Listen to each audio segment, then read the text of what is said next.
Java зертханалық жұмыстарына қош келіпсіңдер. Бүгінгі өтетініміз зертханалық жұмыс нөмір 8. Жұмыстың тақырыбы Java тіліндегі басқарушы операторлар. Жұмыстың мақсаты while және do while циклін операторларын қолдану ерекшеліктерін игеру. Жұмыстың тапсырмасы енгізілген 10 сандар ішінен ең кішісін табатын бағдарлама жазу. 8-ші зертханалық жұмыстың тапсырмасына көшейік. Ең алдымен айнымалыларды белгілейміз. Integer типті минимум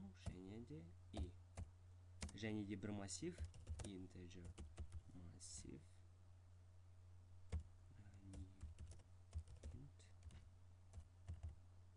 10 элементтен құратын массивті белгіледік. Бізге енгізілген 10 санның ішінде минимум санды табу қажет болғандықтан біз ең алдымен ол 10 санды пернетақтадан енгіземіз. Ол үшін мен do while циклін қолданамын. While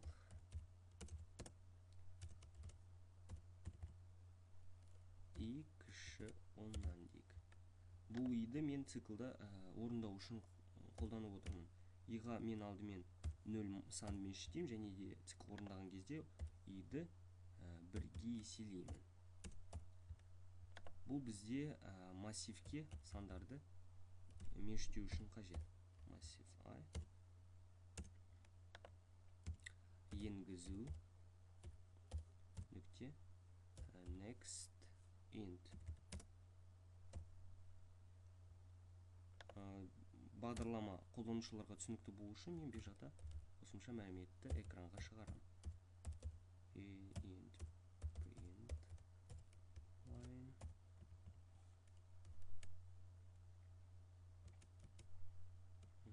10 санды енгізіңіз. Мінеки, біз 10 санды енгіздік дейік. 10 сандарды енгіздік. Енді осы сандарды бізге ішінен минимум санды табу қажет. Ең алдымен мен минимум санына массивтің бірінші элементін меншіктеймін.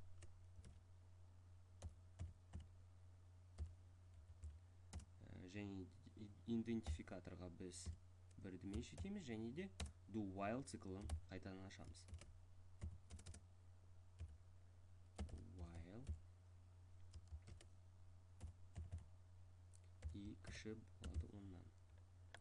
Бұл жақта i-ға тағы да бірге еселейміз. Енді if шарты операторы арқылы біз тексереміз.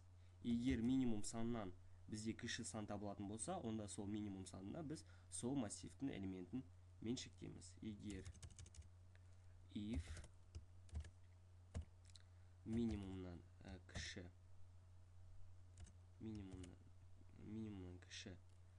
массивтің элементі табылатын болса, онда сол минимум санына біз сол массивтің элементін меншіктейміз.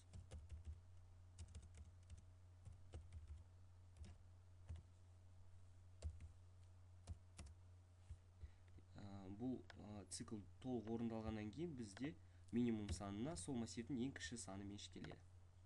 Енді сол санды біз экранға шығарамыз. System out print line